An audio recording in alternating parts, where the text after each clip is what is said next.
Okay, good afternoon. Sorry, a little bit of a delay, but I gave you guys some time to get here. I understand it's a little hard trying to find where we're at. I want to introduce Arthur Wiknik Jr. He was drafted in the Army in 1968 at the age of 19, and then went on to 101st Airborne Division, went on to Vietnam with them. He was during the famous battle for Hamburger Hill. He was the first in his unit to safely reach the top during the final assault. He's an author. He wrote Nonsense, and it's kind of a memoir of his Vietnam War experiences. And I won't go through and read what most of you hopefully have already read up there. I'll leave that up there just for a couple minutes. And I thank you for being here. Thank you. Can everyone hear me all right? All right.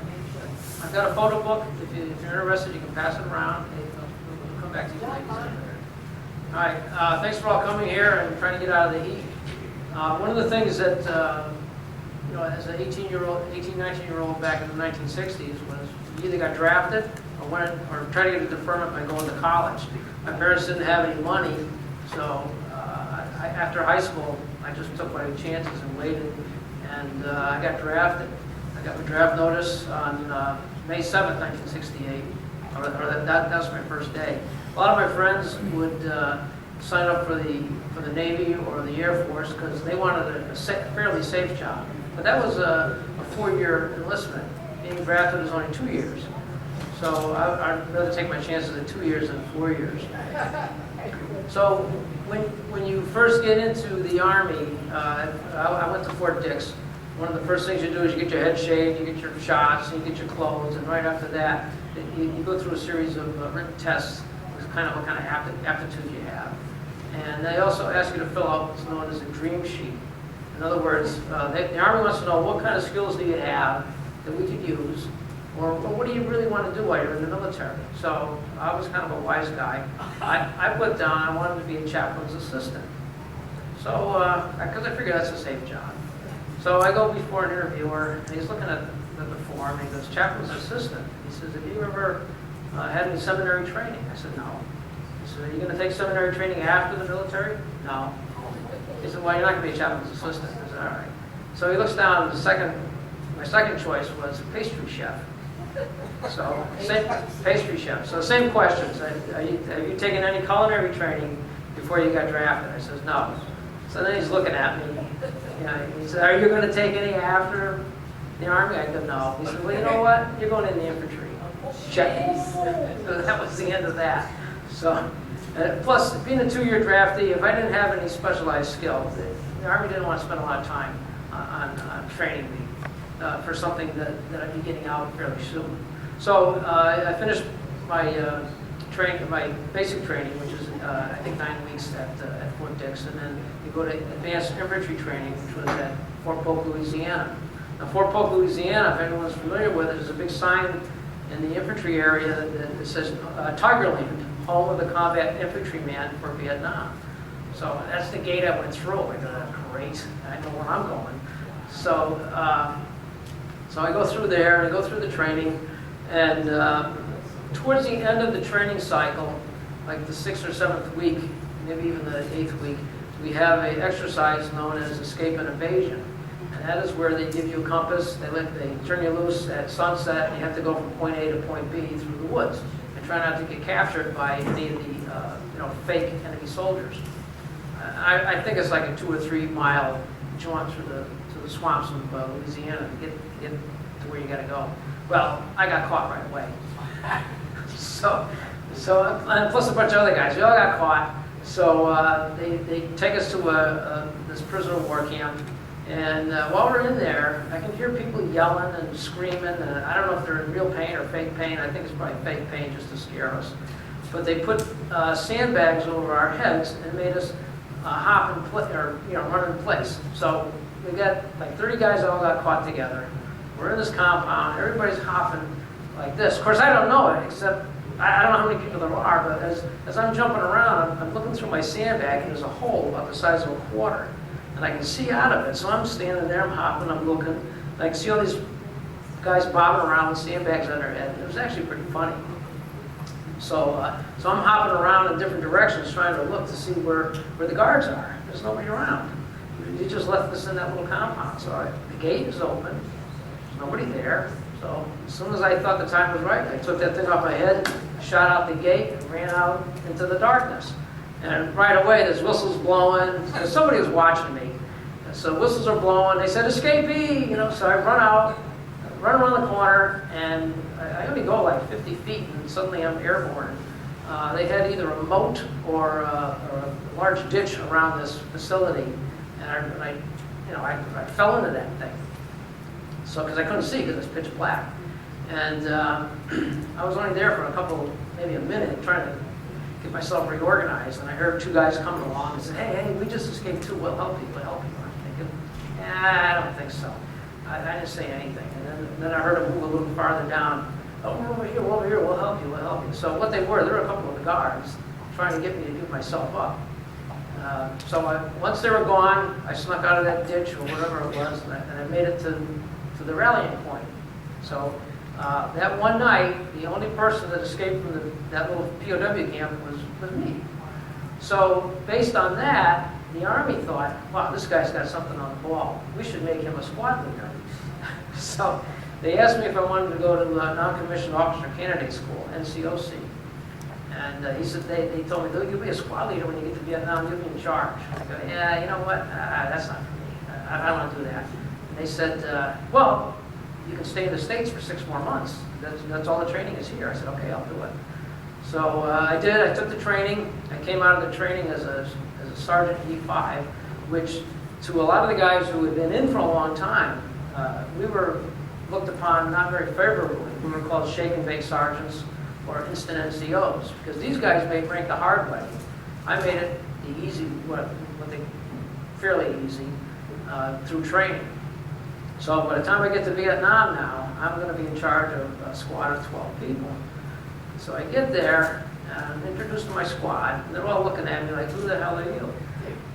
We've been here for 6, 8 months. You just showed up, and you're going to lead us? I don't think so.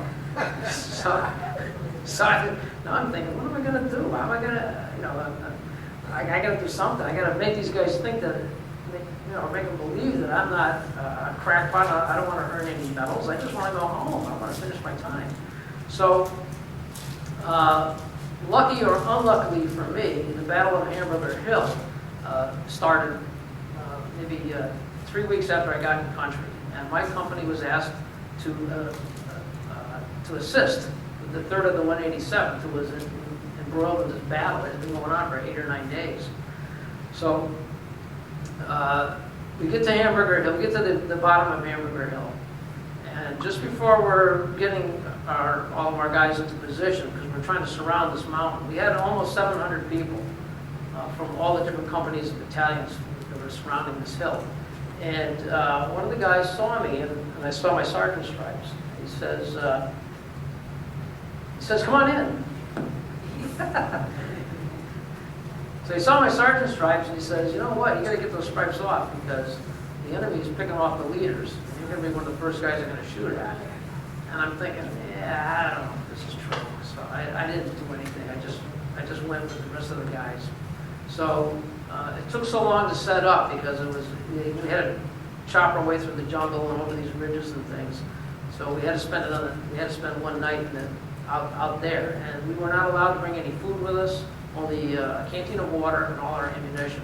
And we were really loaded down with ammo. I had, I don't know how many bandoliers of M16 ammo strapped around me, pocket full of grenades, canteen of water, but I did take a can of peaches. And I was the only guy with any food. So the next morning we wake up to an artillery barrage. They want to finish off this hill. And when you see the pictures, you can see what the devastation was. So we wake up in the morning, we're listening to the artillery barrage. I'm hungry, everybody's hungry. I got this can of peaches, so I kind of, I'm opening it up, and I'm munching on them, and somebody says, hey, Wiknik, run the peaches. In other words, pass them around. I'm looking at the can, and there's 12 guys, there's only like 4 slices. I go, what's that over there? So they all turn around and look, and one of them says, and you're our squad leader? And then I realized I really screwed up, because I should share everything. I should not, be looking out for myself. I got to be looking out for my guys. But And I was a dopey kid, so that's what I did. Anyhow, we get into the battle. We're all, after the artillery barrage, we get the signal to move out. So we break out to the open, get out of the jungle, and everybody starts firing their weapons at this mountain. Well, I'm looking, I don't see anything. I don't see anybody. I don't see nothing. I don't know what the hell I'm shooting at. And so and guys are crawling and rolling over, and I'm kind of walking around like, what the hell are these guys doing? Now, I've never been in combat. I don't know what the heck I'm doing. So I'm standing there watching these guys, and they're going, get down, get down. I said, for what? We've got 700 guys firing at that hill. Who's going to be up there? And then I'm looking at my feet, and I notice that the ground is like turning up a little bit. And I'm looking, what is that? Well, it's bullets coming in, idiot. So now I'm down on the ground, and I'm crawling around because there actually is people up there. The enemy survived. They were dug in pretty good. So I'm moving around trying to find a target. I could never see any targets. So, but everybody kept shooting and reloading, shooting. Okay, I'll shoot. Reload, shoot. This is stupid. So I go to another spot. I get in a bomb crater, and there's one of my guys is there. He says, he leans over. You see anything? No, I don't see anything. Then all of a sudden he gets shot in the leg. So the medic comes over, takes care of him, and I'm thinking, wait a minute, there's 3 of us here. I better move. So I go to the next bomb crater. And I'm laying there, I'm looking for a target. And I'm like this. The dirt is right in front of me. And I'm looking, I don't see anything. Then I see some puffs of smoke from somebody shooting up on the hill. So I raise up, fire off a full magazine, get back down, put another one in. Wait a second, get back up, do it again, get down. I say, this is pretty cool. I get up again, and then suddenly something blinded me. So I reached up to protect my eyes, and when that happened, something hit me in the chest and knocked me over. And I knew then I had been hit. I just didn't know how bad I was. So I'm laying there on my back, and my chest is killing me. My eyes are stinging. I can't see because my eyes are full of dirt. And I'm waiting for I figured I'm going to die right there. And I also thought, gee, if you're going to die, doesn't everything kind of like fade away, the pain? No, it's getting worse. I said, great, I got to suffer first, and then I'm going to die. So I'm laying there, and I start blinking my eyes, and I can see. So I get the dirt out of my eyes, I look, and I'm on fire. Whoa! So I beat out the fire, and that's what was hurting my chest. Well, apparently what had happened, as best as we could figure out, is every time I popped up, the enemy was up there watching. Look at this fool here. I'll get him. So this first round came in right in front of my face and got the dirt in my eyes. So 2 inches higher, but it got me in the head. And then when I raised up to protect my eyes, he shot me in the chest, but it must have been a tracer round, and it sat there cooking away. I didn't have enough power to either penetrate all my junk or to ricochet into me, and also its velocity, and it started sitting there burning. So I had to get that fire out before all my stuff blew up. So now I got this big hole in my chest, or a big burn mark. I look like Alice Cooper, and I'm looking around. I said, I gotta get out of here. Somebody's trying to kill me.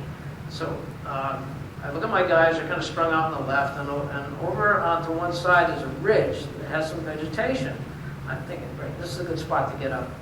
So I waited for the firing to subside a little bit, and I jumped up and I took off running, and I yelled at my guys, follow me, we're going up this way. And I took off and I went up the hill, and I just ran like a madman up that hill, jumping over trenches, abandoned enemy bunkers, equipment. There's all kinds of stuff laying around. So I get all the way up to the top, looking around. I don't see anybody. So I turn around to tell the guys, hey guys, this is where we're going to set up. Guys, there's nobody there. They just let me go. So I'm up there by myself, and I'm looking down, and I can see, there's still people, our guys, still working their way up, and they're way the hell down below me. Shit, I can't go back down now. They're going to shoot me, thinking I'm one of them, one of the enemy. So I hunkered down, and all my adrenaline that I had running up the hill just evaporated. I can't move now. I was like this, trying to look around. I couldn't do anything. So I was afraid if an enemy soldier did come along, he could have just walked up and shot me, but nobody came along. So I was there for about 10 minutes, and I seen some movement in front of me, and it was one of my guys. So I flashed the peace sign. He flashed it back, because that's what we did. That was our signal. The enemy usually, I never heard of the enemy doing that. So he flashed the peace sign back to me, and all the guys came up, and then almost instantaneously, all the firing stopped. So the battle was over. We had won. So I get up there, I get up, and where the hell were you guys? You know, I had to take this side of the hill by myself. You know, why come you didn't follow me? So they're all kind of like, I don't know. You know, they didn't know what to say. So one of them says, "I'll tell you why we didn't follow you. You didn't share your peaches." so that game, I'm thinking, holy crap, a can of peaches could have got me killed. So what I did after that is I learned very quickly to share things. So whenever, you know, when you're overseas and you get a care package from home, you share. If you got cookies, no matter what you got, you share. So I had sent my mother a letter and asked her to send me something I can drink, because what we have is water out of streams or rice paddies or out of rubber bladders. And the water out of the rubber bladders tastes like a rubber bladder. So guys had hot chocolate, which I couldn't understand. It's 100 degrees, but they drink hot chocolate. And other guys had lemonade. And so she sent me a little can of apple juice, a little 5-ounce can of apple juice. It was from a company in New Hampshire. So that apple juice was so good, I cut the top off. I'm in there licking it. You know, it's something, because I haven't had anything other than water for so long. So I'm looking at the can, and it's got the address of the company. So I sent a letter to the company. I said, my mother sent me a can of your product. It was great. I loved it. How much would it cost me to have a case of this sent to my guys so I can share it? And I sent the letter off. So about 3 weeks later, the mail comes into the fire base, and there's a case of apple juice with my name on it. Wow. And I open it up, there's a letter in there, and it's from the company. It said, send no money. You think you're doing, you know, we support you guys. Here's a free case. So I handed it out to the guys, a couple extra cans for myself, and everybody thought that was great. So then I got another idea. I said, geez, I wonder what else I can get. So I went around and picked through everybody's garbage, and when they get their care packages from home, and when they were looking, I wrote down the address and what the product was, and every couple of weeks I send a letter off. And I get the same results. I get a case of things. You know, I make up the story. Yeah, my mother sent me your product. We loved it. How much was it going to cost? Nope, send no money. You know, we'll send it free. So I did this almost my entire year over there, and it got so complicated that I had to keep a chart of who I wrote. I can't write to the same company twice. So every couple of weeks I get another case of stuff. And what it proves is you know, what you hear in the media back in those days is that people did not support the Vietnam vets. Well, a lot of these companies did. I never got refused anything. I got a box of cigars. I got bags of peanuts. I got all kinds of stuff. You name it, I got it. Thank you. So anyhow, and the guys would say, "How do you get all this stuff?" I said, "Oh, I got a cousin. He's in the food distribution business. He sends it to me." Oh, okay. You know, they couldn't figure it out. But when I did leave, I did hand my list to one of the guys. I said, "Oh, by the way, you might want to. This is what I did." And they're looking, "You son of a bitch! You were getting all this stuff. You just send out these phony letters." I said, "Yep." So anyhow, one of the things when I got shot on Hamburger Hill, an M16 magazine, I had all these magazines. You know, my chest was probably out this far with all these magazines that I had all loaded up. And one of them I kept because that was the one that took the most damage. And guys heard about that and wanted to buy it. They thought it was some kind of a good luck charm. So I didn't want to sell it because I wanted that was my souvenir I was going to bring home. Well, we go to after you're out in the bush for, I don't know, 2-3 months, maybe 2 months. Then you go to the rear for what they call stand down. This is where you get good and drunk. And then the next day you go back out again. You get showers, you get mail, all your packages from home. You get all kinds of goodies like that. So I put that magazine in my duffel bag and put it in the supply room. So that night, everybody got good and drunk. And next morning we get up, we're all groggy. Nobody wants to go back out in the field. You can hear the helicopters flying away. Oh my God! So, and all of our ammunition and our rifles, all our stuff was taken away. It was all piled in a trailer behind a Jeep. So when the Jeep shows up, the ammunition, the lieutenant says, "All right, in an orderly fashion, go get some ammunition." While everybody crowds the thing, everybody's pulling things out, pulling grenades out, pulling whatever they can. And somebody holds up a pin from a grenade pin. They go, uh-oh, and everybody looks, uh-oh. We all take off. Everybody takes off. So, because now we expect this whole thing's going to blow up. And we're waiting and watching, and all of a sudden smoke starts appearing, and a yellow smoke. We had smoke grenades, and that's what we used to guide a helicopter. But those things burn. They burn very hot. So the thing's in there cooking, and somebody's yelling, "Oh, go take it out." "No, you take it out. You take it out." No, nobody wants to take it out. Well, somebody goes, "Ah!" They go over there, and then there's a pop, and some of the stuff kind of mushroomed up a little bit. And so, uh-oh, it's getting a little too hot. Then there's another pop, then another pop. So we all take off because we know that the ordnance in that trailer is starting to go off. Well, within 10 minutes, that thing is shooting our hand flares. There's pop, there's grenades exploding. There's all kinds of stuff going on. The trailer's going like this. The Jeep is on fire now. The tires are burning on the Jeep. Everything spreads over to the supply hut, to the mess hall, and to another building. So now the company area is burning down because somebody pulled that pin on that grenade. Unfortunately, my M16 magazine was in my duffel bag in the supply house, and that burned up. And I sifted through all that stuff. I couldn't find the thing. So somehow I lost it. So I never got to keep that souvenir. But one of the souvenirs that I do have, it's not really a souvenir from the war, it's afterwards. I was on guard one night. I think I was about in my 8th month over there. My girlfriend quit writing to me. And I knew what happened. She found somebody else. I get a sporadic letter, but it was like reading, yes, today it was warm, tomorrow it will be warm again. Where's the love? Where's the caring? I wasn't getting that. So I knew that I had lost her. So I was miserable. And it was one of those nights on guard, sitting there. I didn't care if I lived or died anymore, because all I wanted to do was go home, get married, be with her. It wasn't going to happen. So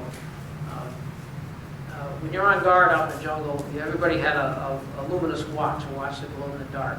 So when your guard time is up, you hand it to the next guy, so he can look at the watch and know when his guard time is up. So a guy wakes me up and says, "Sergeant Wiknik, it's time for your guard." I said, "Okay, here's my watch." So he gives me his watch. I'm looking at it. It's a Mickey Mouse pocket watch about that big that glowed in the dark. So I'm looking at that thing. I said, "Wow, look at this." And all I did was sit there and stare at it. I mean, the enemy could have been dancing in front of me. I don't know. I'm looking at that watch, and I started thinking of home. And because when I was a kid, we used to come home from school and watch the Mickey Mouse Club. And that was one of our favorite things to do. Spin and Marty, I don't know if anybody, all these guys. So I used to watch this. And it just made me feel so good to look at that watch. And so I'm looking at the thing. I'm thinking, gee, it wouldn't be so bad to have my father yelling at me right now. Because he used to yell at me all the time. I said, I miss that. But something was lifted from me, all that anxiety and that. I'm still in danger, but I didn't feel like I wanted to die anymore because I didn't care. But now I did care again. And it was a crazy Mickey Mouse watch that glowed in the dark that made me care. So as soon as I came home, one of the first things I did was go out and buy a Mickey Mouse watch, and I've worn one ever since. Because I always want to be reminded that no matter how bad life is, it could be worse. I could have been dead. I came home, I never got wounded, I still have most of my marbles. So I wear this all the time, and whenever I look at it, I'm not sent back immediately, but I like to tell the story about it because it's something that never, in other words, never give up, no matter how bad things are. Does anybody has any? Thank you. Anybody has any questions? Feel free to interrupt. Yes. Why is it called Hamburger Hill? Because it was considered a meat grinder. between, I don't have an exact number, and I don't know if we'll ever know the exact number, but between 65 or 67 to 80 American young boys were killed there. Oh, And another Army two, named the Army named it. You know, it was a nickname, like Pork Chop Hill in Korea, in the Korean War. So one of the guys came up with that name. So, go ahead. Our brother was in Quezon. Okay, yeah, that was a pretty bad spot. Pretty bad. Yeah, because those guys are not, they were somewhat trapped there, and they couldn't get out. It was hard to get supplies in, Right. so that was a pretty bad location. Is it true that some big general, I don't know who he was or whatever, would not bring any more forces in to the guys and they were very angry? Quezon, you might be thinking of Westmoreland. That's it. That's his name. I really- They hated him. Well, I don't know. Well, the Marines were involved in Quezon, and I didn't get involved in the Marines or follow what they were doing too much.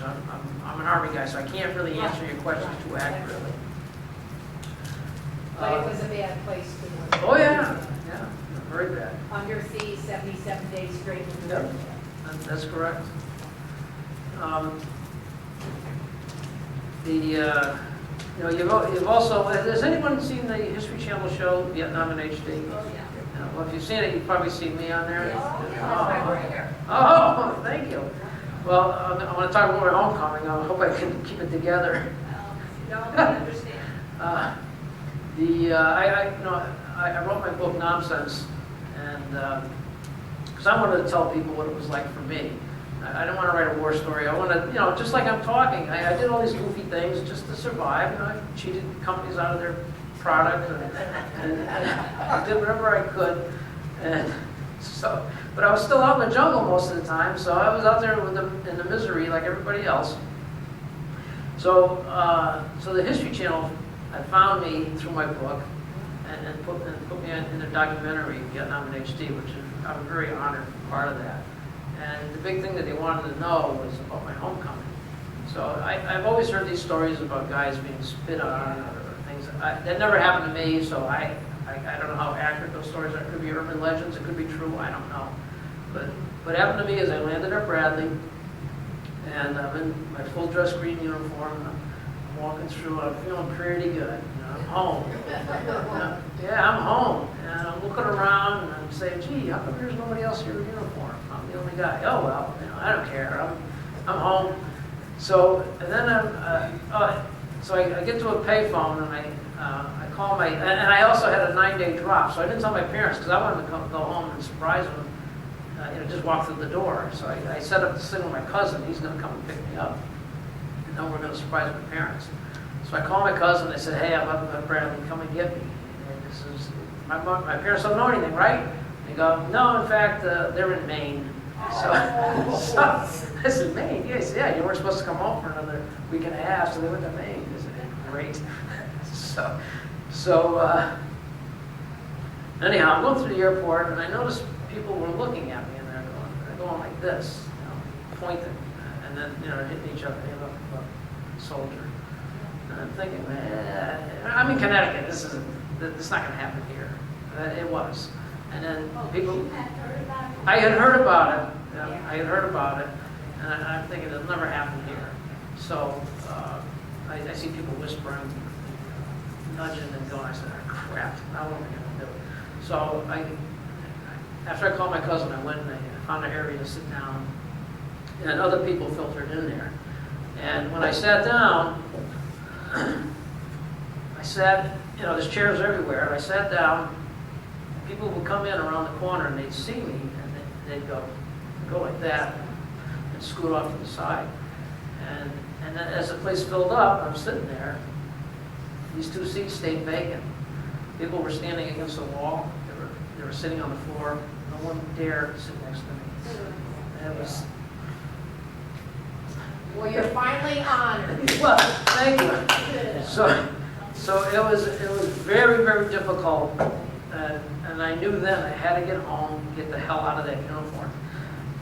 And just like I said on the show, something that I was so proud of, now I was made me feel embarrassed about. I just had to get home, get out of that outfit. And it was just a terrible, terrible feeling of abandonment.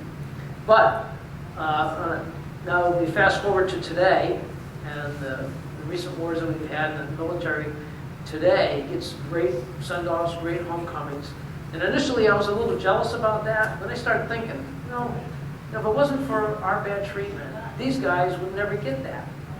So now I'm thinking, I'm being selfish. These guys, it's all volunteers now. And they do 2 or 3 tours or deployments. I did 1. So I'm actually grateful that the country had woke up, and every time I hear about these great homecomings and send-offs, that's my homecoming. I consider it mine. One of the reasons the History Channel picked me because I cry easy. So they wanted someone who could give them the emotion. I gave them plenty. But there was a lot you didn't get to see if you saw that, because I went not berserk. I started yelling about Ted Kennedy or something. They said, "Well, we're not going to play that." So, because Ted Kennedy had called the battle in Hamburger Hill senseless and irresponsible, which and I felt that he stole some of our victory. So I'm sitting there, I'm yelling.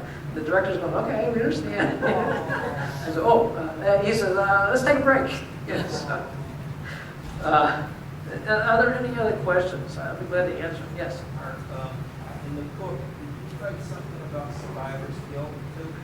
I don't know if I put that in there or not. I think what had happened is I felt guilty afterwards, and when I was leaving, because I left, I pretended I was crazy. I was cracking up. I don't know if you read my book, No. but in the end, 2 of my best friends got wounded, and I didn't want to be without them. So I only had like 25 days to go. I'm still out there. So I put on this crazy act, kind of believed that I was cracking up, and I left. And then after I got to the rear, I'm thinking, geez, I shouldn't have done that. Because I left the guys out there with that crazy lieutenant. And I felt bad, but you know what? I'm in the rear.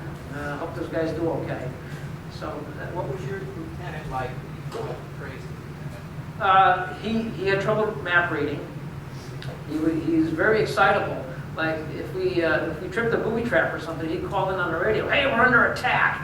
We need air support." I go, "What are you talking about? It's a booby trap." He says, "Yeah, but they're everywhere. They're gotta be around here." He was just one of those guys that was just a lunatic. He also wanted to make sure we could kill enough enemy soldiers and put aces of spades cards in their mouth. And I said, what are you talking about? We're not in a movie. We just want to, if we get into contact, we're gonna try to kill them all. But if we don't, I'm not gonna go looking for trouble. But he wanted to make a name for himself. I think, correct me if I'm wrong, but I think a lot of officers, they do 6 months in the field and then 6 months in the rear. We have to do 12 months out in the field. So they got to get as much action in, or earn their medals or whatever they wanted to earn in that short period of time. John Kerry. What's that? John Kerry. Please. He's not one of my. He's not one of my heroes. Jane Fonda. All right. Talk about her. Hey, we all feel the same, so we all. Yeah. She comes on TV and she clicks it off in 1 second. Hanoi Jane, right? Yeah. Right. And she should have been for treason because her father was Henry Fonda and all her money she got off with nothing, am I right? Yeah. She got it off. Yeah. The liberal left loves her. She's not worth talking about. Right. Did So- you go in any villages at all and wipe out villages? Or you can't talk about it? I can talk. I'll tell you anything you want to know. One of the things that bugs me the most and why I wrote my book is because people think we burn villages, we rape the women, kill the babies. Hey, if I wanted sex, I had to pay for it like everybody else. So You paid for it, what are you, nuts? Well, when you're in the army, you do. We just looked at the villagers as a nuisance, because we'd be working around their area, and we'd be hiding in a bamboo thicket, and they know we're there, they come looking, and hey, you got any food? And like, the hell out of here. So they didn't bother you? They didn't really bother us, not where I was. Okay. Now, you know, in other parts of the country, some of the villagers were friendly to the enemy. The people around us, I don't think they were, but I don't know for sure. Where our brother was, they went into villages and they were not friendly. No? He said you never touched a little boy on the head, because guess what was under his hat? Yeah, So, well, that was sweet. again, I was probably in not a relatively safe area, but with a great bunch of people, the villagers around us, there was no problem with any of them. I was in I-4, which is, Quezon was in I-4 as well. The village we were near was called Phong Dien. I know you've never heard of it, it's a little tiny village. But it's in between the city of Wei and Quang Tri, it's in that general area, if you ever look at a map. If you ever care to look at a map. How many places were there in Vietnam that we were at? Like about Oh, we were all over the country. all over Vietnam? Yeah. All over. All over. A lot. A lot of bases. You know when you go to the wall, if anybody's been to the wall, it always says how many Oh, people died in absolutely. Vietnam. I knew there was a lot, but there was a lot. Over 58,000. A lot, 58,000. Okay, I've got the books for sale up front, if anyone's interested. And, no, not in front here, but out in the heat. Yeah. Oh, out in the heat? Out in the heat. Whereabouts? We couldn't find this place. Right straight ahead. Well, I'm not even in the tent. I'm out, I'm out getting some color. So, it's right where the crossroads are, where all the crossroads are. I'm right there.